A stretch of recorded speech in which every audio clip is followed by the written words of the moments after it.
Jacob, sorry for texting you while you're busy at work. I know your schedule's packed today and you have a lot to get done this week. Kristen, what's going on? Is something wrong? I just found out I need to head over to my parents' house right away. It's a bit of an emergency, I guess. What happened? Did something happen with your mom or dad? It's my dad. Apparently he missed a step on the stairs and fell. The neighbor called me to let me know he was taken to the hospital. It may get pretty bad, so I'm going to go see him. Oh no, that sounds serious. Is he okay? I'm heading out now to check on him and see how he's doing. What about Manny? Are you taking him along with you? Yeah, I think it'll be fine. I'll bring him with me to the hospital and then to my parents' house. Are you sure? It sounds like a lot to handle on your own. If you need me to come and help, I can leave work early. It's not a problem. No, don't worry about it. I know you have that business trip today. Plus, I was told that he didn't hit his head or anything, so it's not a super serious injury. The doctor's already treated him, and it seems like he's doing okay. Well, that's a relief. Still, it must have been scary for him and for you. Yeah, it's hard not to worry. But still, I'm a bit concerned about how bad the injury might be. But I figured I'd stop by, check on him, and bring Manny along. Seeing his grandson might help cheer him up a bit. I think that's a great idea. If you're sure it's not too much trouble for you, it could really brighten his day. Thanks. I might stay overnight if things seem like they'll take longer. That's fine. Just take care of your dad and don't stress about anything else. Thank you. I'll head out now. Drive safe and let me know if you need anything.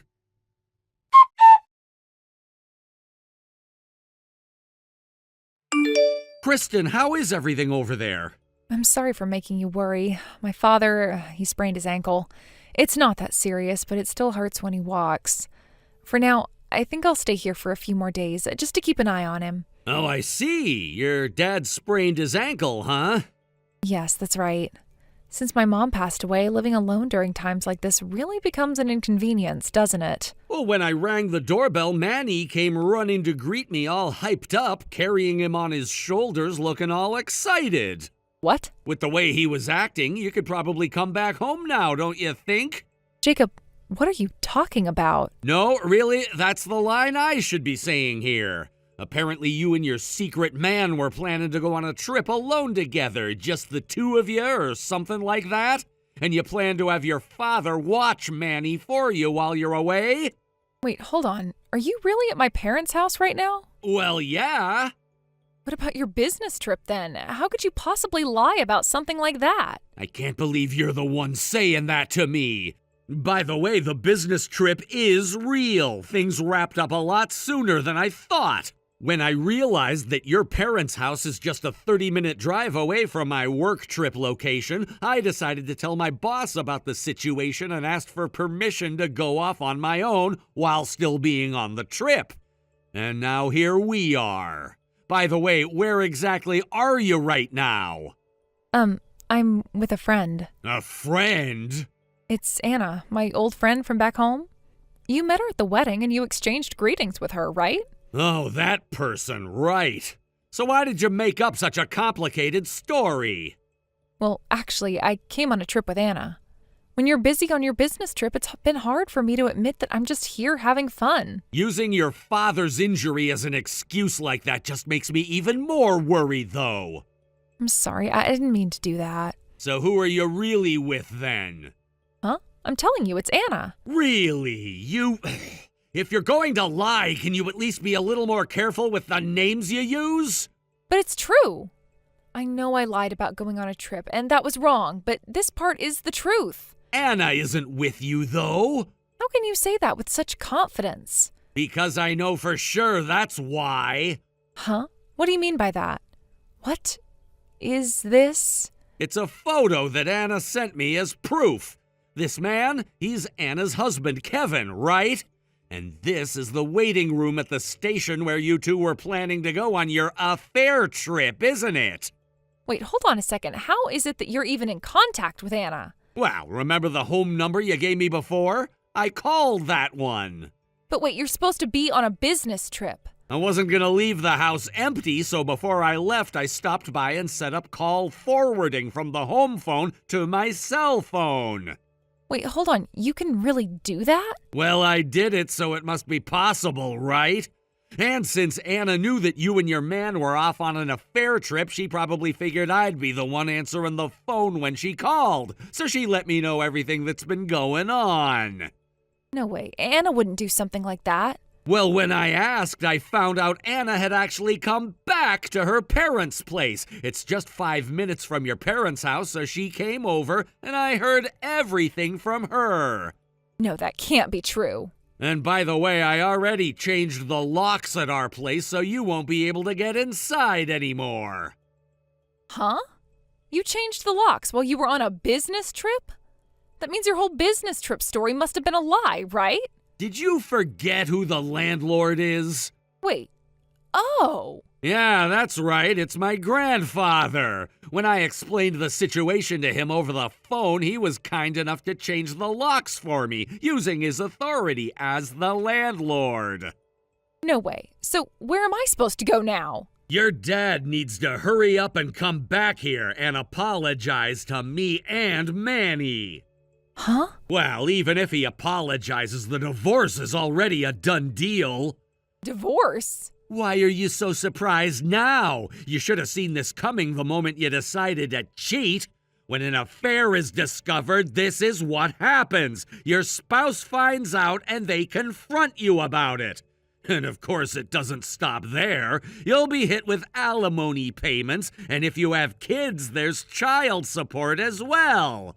As I mentioned, divorce is almost inevitable at this point. No, divorce? I didn't think this would happen. And if the person you cheated with is married, then their spouse can also file for alimony. No, Anna is so kind. She would never do something like that. She's been my best friend for so long. I won't let you scare me with your threats. Well, I spoke with a lawyer and they're preparing to take action. What?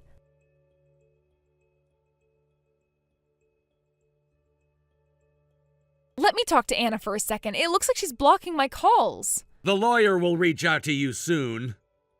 I know divorce alimony can cost hundreds of thousands of dollars, right?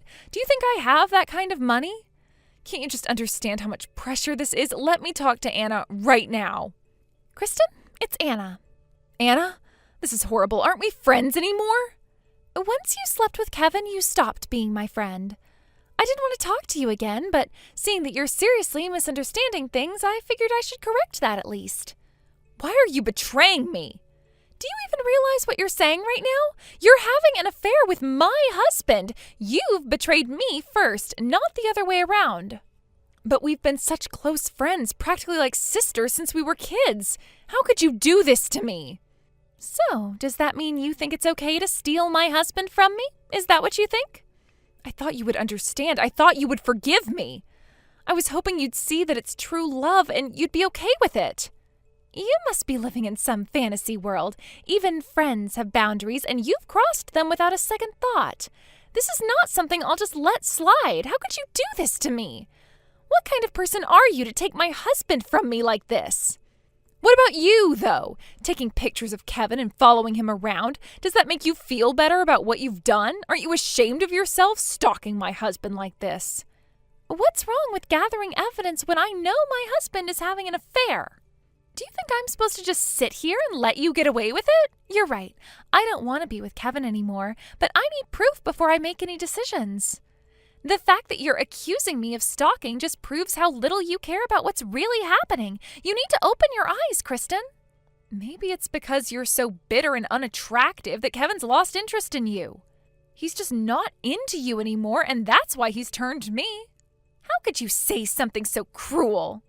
I'm not charming, but I'm not going to apologize for it. What about you? You're the one who betrayed your marriage first, and now you're trying to make yourself the victim in all this? Do you even realize how selfish you sound? But if you were so interested in someone else, you should have divorced first, don't you think? If you were truly serious about being with Kevin, you should have cleaned up your own mess before you started with him. I would have been hurt, yes, but at least I would have understood. But no, you and Kevin didn't bother to end things properly because you started your affair and now you're being blamed for it. You can't just skip over the responsibility that comes with that. It's just a matter of order, that's all. Just like when someone ends up pregnant before marriage, It's just one of those things that happens sometimes, like getting married too soon. So why does it matter? No, it's not the same. Being pregnant out of wedlock is controversial, sure, but at least those people are taking responsibility. An affair, on the other hand, is illegal. It's a violation of trust and it's morally wrong. That's what you're doing. Illegal? Are you serious? Yes, I'm serious. Affairs are against the law. There are consequences. You should look it up yourself. You're just making this up. It's not made up.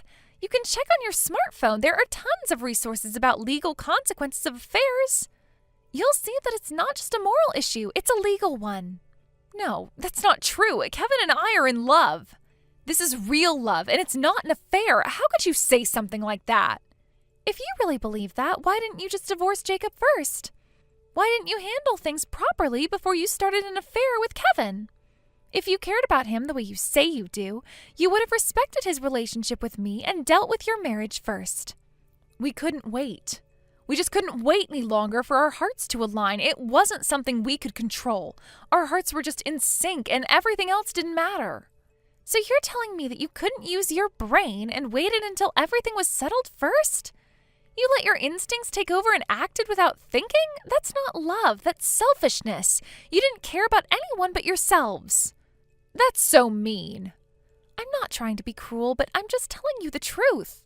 You chose your instincts over your responsibilities, and that's what you did. You and Kevin need to face the consequences of your actions. You can't just blame everyone else when you've crossed so many lines. But you, Kristen, you still can't seem to admit what you've done is wrong. You're in complete denial about the damage you've caused. No matter how much you try to justify it, this affair was wrong. No, it's not. This isn't an affair. We're in love, and you need to understand that. Well, let me explain it to you in terms you can understand. When you're married and you're involved with someone else, that is what's called adultery. It's a violation of the vows you took. Now, Jacob and we both have the right to ask for alimony from you and Kevin. That's the legal process. Wait, no, that's not fair. You can't just do that to us. Yes, I can, because this is the consequence of what you've done. You don't get to break the rules and then cry when there are consequences. You have to take responsibility for your actions, Kristen. So, are you done now? I think this pointless argument has gone on long enough. You're not going to change my mind, and I don't think I can change yours. Anna! Kristen, it's Jacob now. Can you hear me out for a minute? What is it? Anna's right. Everything she's said, it's exactly what I've been trying to tell you. She's said everything I wanted to say, and I'm glad she did. It's a shame that you still don't understand. Jacob, I thought you would understand me. You've always been there for me. Why can't you see things from my perspective? No, I don't understand, and I'm not going to. It's a mystery how someone who's involved in an affair can act so clueless. Do you even realize the mess you've created? Jacob! Look, I don't think someone like you who's completely lost touch with reality should be raising Manny. I'm taking Manny and I'm gonna raise him properly. Wait, what? You can't take him away from me. We'll settle this through the lawyers. You need to face the consequences now, Kristen. Wait, no! You can't just do this to me. Please don't take him.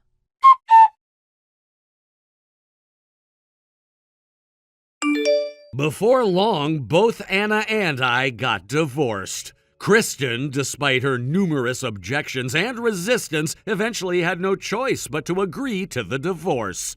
Her father, my father-in-law, had become extremely angry, and with a forceful punch, he made Kristen cry and reluctantly agree to the separation. It was a moment that was both heartbreaking and overwhelming, as Kristen was left no room to negotiate or refuse anymore. The emotional weight of it all seemed to hit her in that instant, and her defiance crumbled under the pressure of her father's wrath. As for the custody of our son, after much discussion and persuasion from my father-in-law, the decision was made and I was granted full custody. It was a decision that, in the end, seemed right for both the child and me. My father-in-law, who had a certain influence over Kristen due to their past history, had made sure to sway the decision in my favor, despite Kristen's emotional protests. I did not feel victorious in that moment, but rather relieved, as I knew that Manny would be in a safer, more stable environment. Kristen's chaotic lifestyle was not conducive to raising a child, and that fact was something I could not ignore. However, the aftermath of this divorce was not an easy one for Kristen. After the separation, she and her affair partner found themselves in an increasingly dire financial situation. The alimony and child support payments, which amounted to more than $100,000 combined, caused their household to plunge into financial turmoil. Kristen, who had already been living on the edge with her reckless behavior, was now forced to face the consequences of her actions. The financial burden of these payments drained her resources and added a layer of stress that only compounded the emotional turmoil she had been dealing with since the divorce. Incredibly, the relationship between Kristen and her affair partner did not last long after the financial pressures hit. I heard that just a month after they began living together, their relationship came to a sudden and abrupt end. It was clear that the weight of their shared financial difficulties was too much to bear, and their once passionate connection was obliterated by the realities of debt and personal struggles. It was a devastating collapse that reflected how fragile their bond had been from the start. The affair, which had initially seemed like an escape for Kristen, had only compounded her problems and left her with even more to confront. Meanwhile, my father-in-law, who had been deeply offended by Kristen's infidelity, made it clear that he would never forgive her for what she had done. He could not stand the idea of his daughter continuing to live in the house where so many memories of her betrayal had been made. In the wake of our divorce, my father-in-law made the decision to sell the family home and move away, cutting all ties to the past. He didn't want Kristen to have any connection to that place, and to ensure she could not find him, he did not inform her of his new address. He disappeared from her life as quietly as possible, without leaving a trace. As the weeks went by, Kristen's persistence became unbearable. She repeatedly reached out to me, begging for reconciliation, desperate to rekindle the relationship that had once been the center of her life. I could feel her desperation in every message she sent, every phone call she made. But I had made up my mind. There was no going back. The betrayal was too great, and my heart could not allow me to forgive her for the pain she had caused. To escape her relentless pleas, I made the decision to leave the city. I took Manny with me, and we relocated far away to a place where Kristen would no longer be able to contact me as easily. It was a necessary move, both for my own mental health and for the well-being of my son, who needed to be free from the tension and chaos that Kristen continued to bring into our lives. We moved to a distant location, and I started a new job there. The transition was difficult, but it provided the fresh start that I so desperately needed. Now, several years later, I live about a 20-minute drive from my father-in-law's new house. Although we no longer see each other on a daily basis, we still maintain contact. Manny, now much older, is able to visit his grandfather from time to time, and the bond between them remains strong. My father-in-law, despite all the years of tension and emotional pain, has continued to support me and Manny, and his role as grandpa is important to both of us. Even though the divorce was a painful experience, there is a sense of peace that has come from the separation. It's as if, over time, the raw emotions have slowly faded, and now we're left with only the reality of our new lives. I no longer feel the bitterness that once consumed me. Kristen's actions may have torn our family apart, but in some ways they also set us on a path to healing. Manny and I have built a life that is free from the toxicity that once defined our home. We have a routine, a stability that we never had before. Looking back on everything that happened, I can't help but feel a sense of gratitude for the lessons learned. Yes, the divorce was painful and the emotional scars are still there, but I have gained clarity and understanding from it all. I've learned to prioritize my happiness and well-being, and above all, to protect Manny from the negativity that once clouded our lives. I know that I have the strength to move forward, and that Manny and I will continue to build a life filled with love, security, and stability. As for Kristen, I don't know what the future holds for her. I no longer have any interest in her life or her struggles. She made her choices, and now she must deal with the consequences. The pain she caused will forever be a part of her, just as it will be a part of me. But I've learned that I can't let her actions define my future or my happiness. I'm moving forward, and I'm focused on the future, on providing for Manny and creating a safe and happy life for him. That is what matters now. Despite everything, we have a future ahead of us, and I'm determined to make it as positive as possible. Thank you for watching. Please subscribe and hit the like button. See you next time.